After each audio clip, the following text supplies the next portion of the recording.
Well, I'm Jim anyway, and I'm Chris. And she's a computer geek.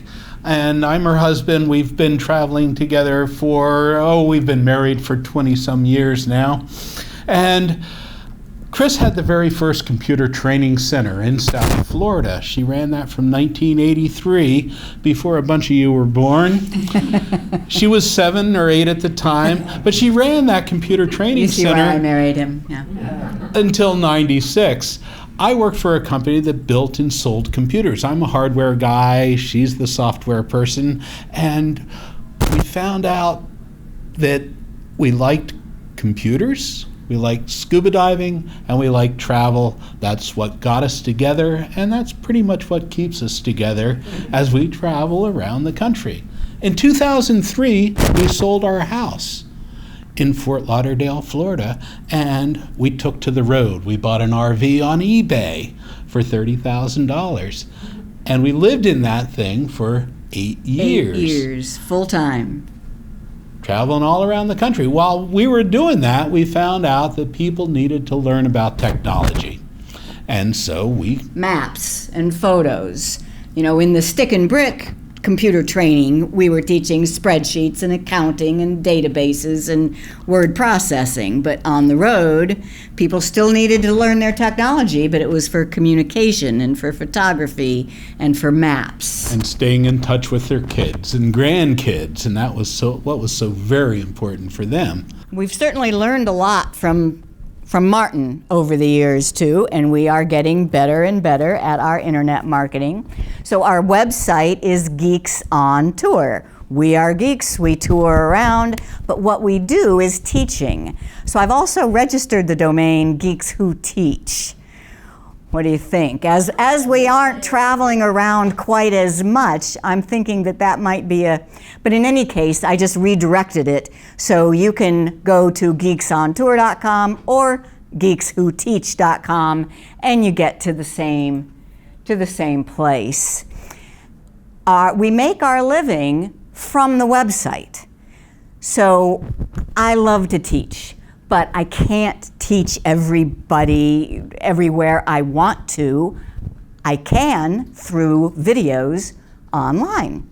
So we built this website in 2005 or 6 and started making tutorial videos. Did it all for free for a long time. Then when there was enough, we decided we could charge for it. It's a membership website. So you can go to lots of different information on here, and it's all completely free. But at some point, you will click on something, it'll say, you have to log in for that. So we have about 1,000 paid members at approximately $50 a year. We can live on that. We have a very low lifestyle. But that is our business. Our Facebook page. So facebook.com/geeksontour. It occurs to me that I don't even have our Facebook page on our website homepage. But you know, I think that's okay, because the marketing purpose to me is for people who are already on Facebook and they get engaged. I want Facebook to funnel them to the website, not the other way around. But so there is facebook.com/geeksontour, and we've already scrolled down a little bit, reshared the post that Martin put up. We also have a Twitter account.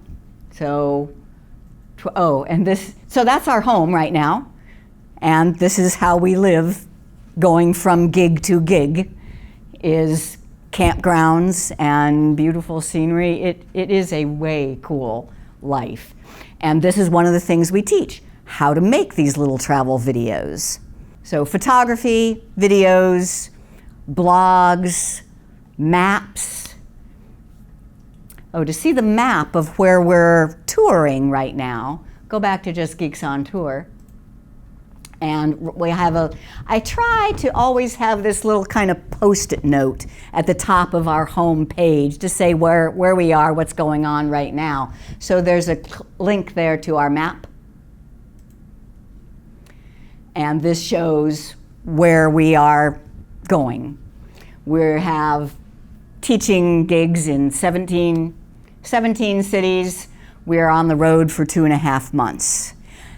Most of those we don't get paid at all. That's marketing. The reason we do as well as we do, I think, the reason we built up our lists is with the person to person, the live. There's still nothing better than people getting to know you personally. I mean, social media is necessary in this day and age, but if you want to build the real trust, I think it comes from the face-to-face. One of the stories we like to tell is people who become a member of our website, geeksontour.com, they pay us $50 a year.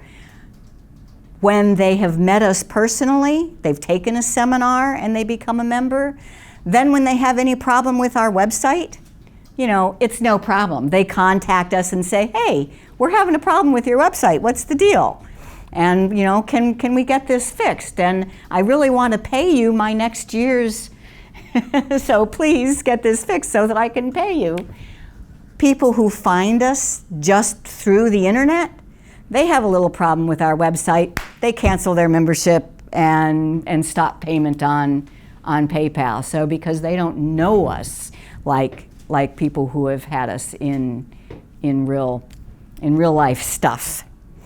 YouTube. Do you count that as social media? Right, yeah, YouTube.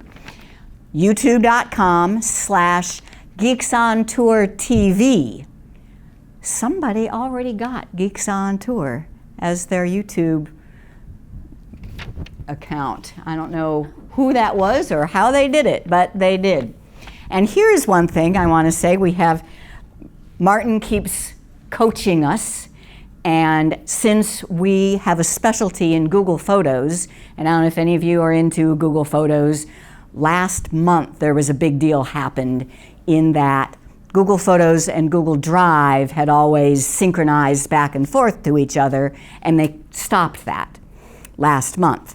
Now when you go to either your Google Drive or your Google Photos, you'll get this message.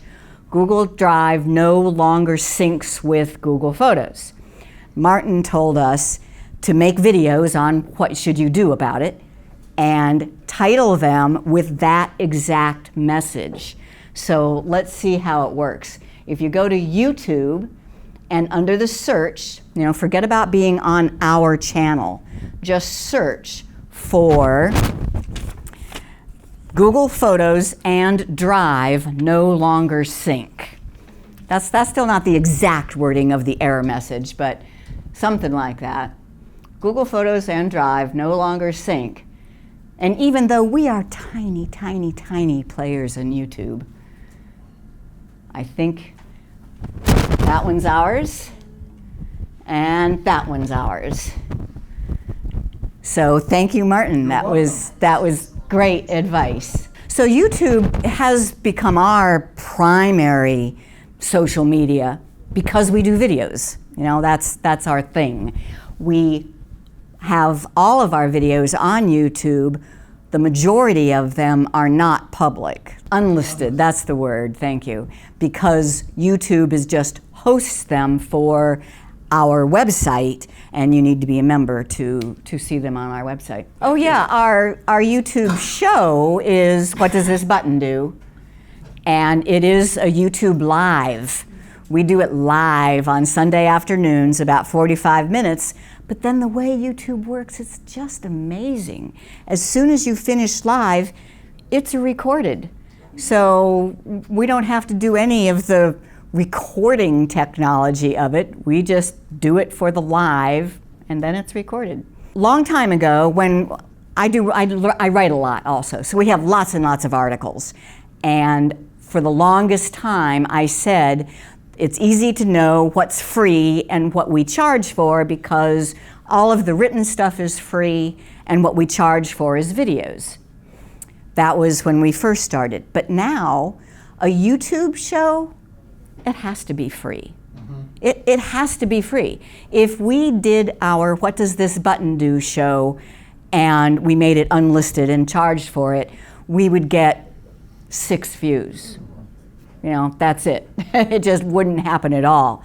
It has to be free. So how do we provide some value for our paying members? In writing. Our show is 45 minutes.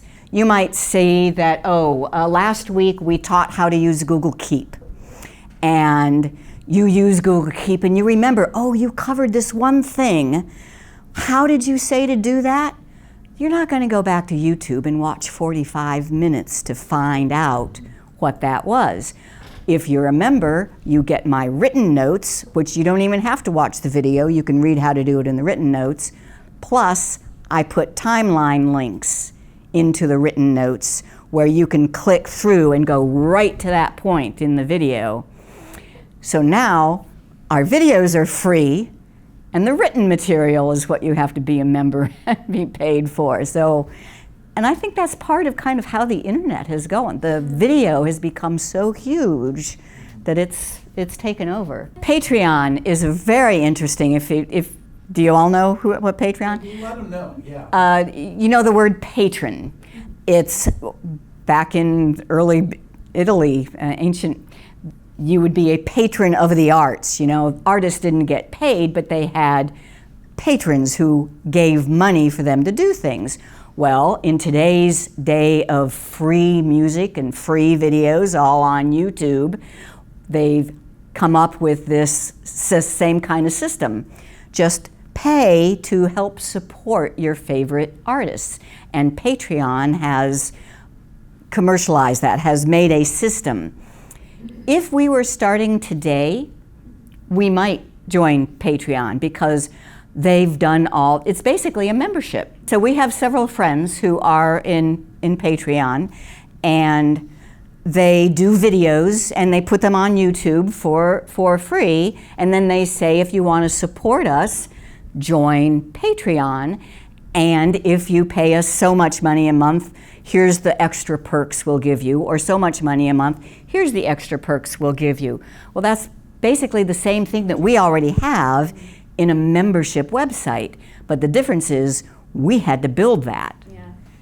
Yeah, as I say, if we were starting today, I probably would go to Patreon. They've done all the work. All we have to do is figure out. And they just take a little cut. They take a little cut. Social media, you need to create buzz and get followers, but you absolutely positively must have a website.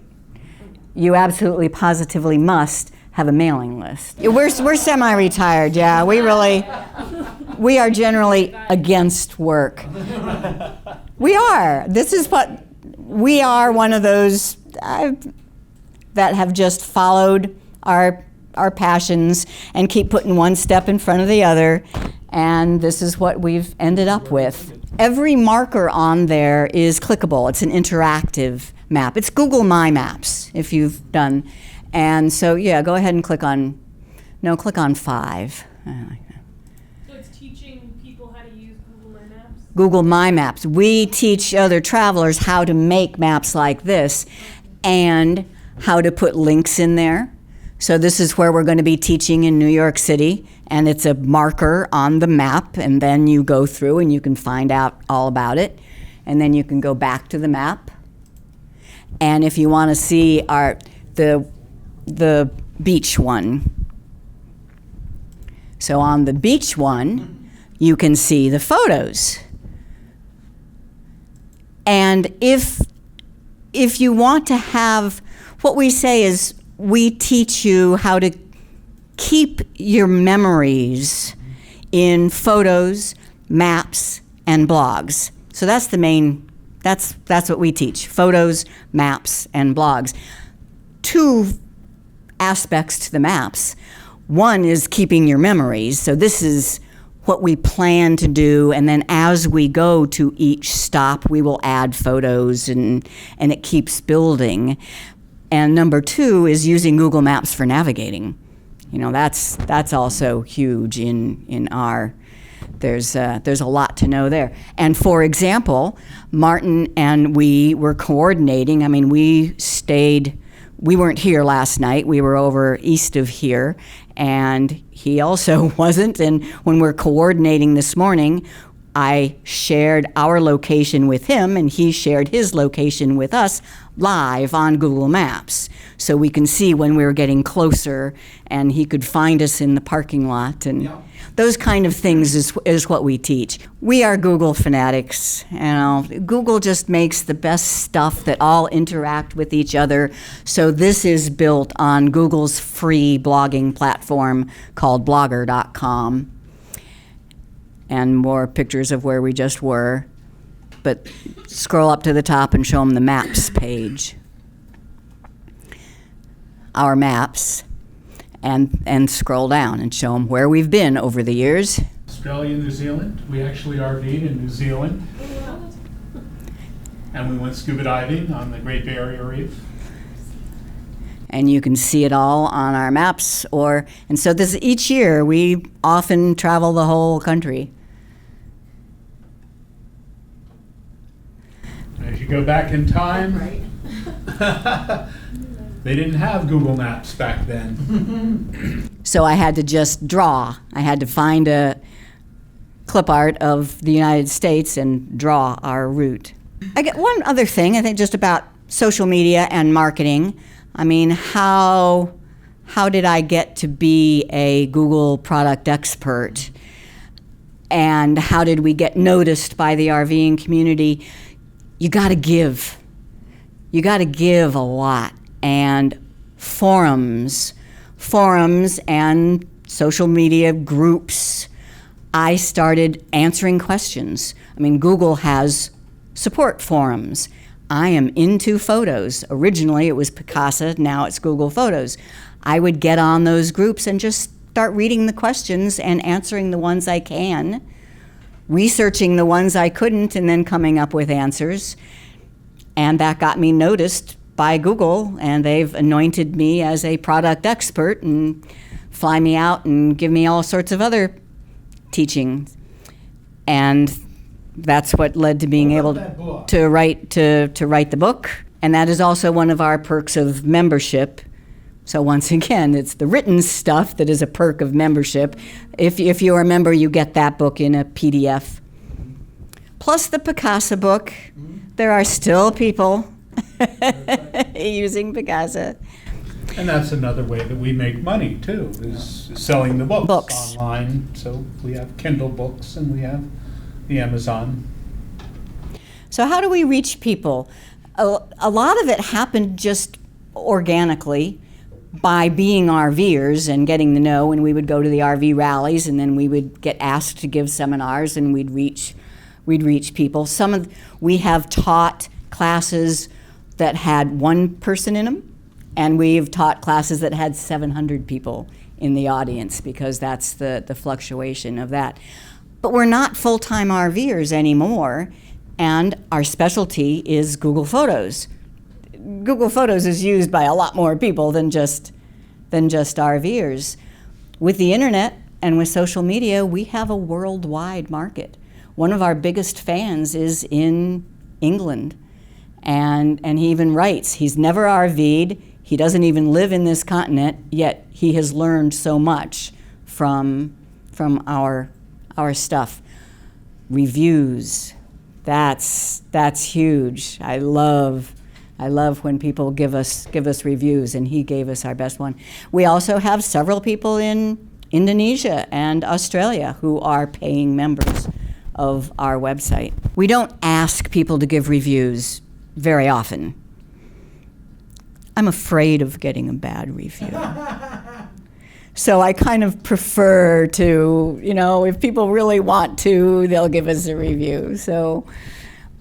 But I got an email from this person who thanked me for the tutorial videos that I had given. So I responded to her and I said, "Could you put that on a Google review?" And she did. Monetizing YouTube is that's a tough one, because there are different ways of doing it. And if you're going to use AdSense, you're probably not going to make a whole lot of money at it. Google or YouTube is owned by Google, and they like to keep their stuff in pretty good. But there are all other ways to make money there too. And we're starting, I've monetized all of our public videos. And I started out kind of slowly, and then I found out that it's really not that hard to do, so I can just do it in bulk. You have to jump through hoops in order to monetize with YouTube. And you have to have a certain number of followers, subscribers, and that kind of stuff. So there's a lot of stuff involved with it. But once you hit some of those levels, you can put ads on. I try to be unobtrusive with my ads. I don't like to be, that stuff in my face when I'm watching YouTube. So we try and make it small. But I mean, everybody's doing it. And we're making nearly $35, $36 in a month on YouTube. So, but now we can get, because we have so many subscribers, we can get the super chats. So people can actually, in the live chats, when we're live, they can give us money. And I highly encourage you all to do that. So you ask for it too. Yeah. That's how you make money. But you have to do it in a way that is okay with your audience. And different audiences have different ways of reacting to sales. So we're still learning, and Martin and you and the rest of the group have been really helpful in teaching us how to do that. So. Have you noticed any adverse effects of some of the monetizing? Have we noticed any adverse effects? For you with your audience to do that. So Have we? I don't think we have seen any adverse effects. People are now pretty much expecting at least the flash ad at the beginning of a YouTube video. So if that's in there, that's not a problem.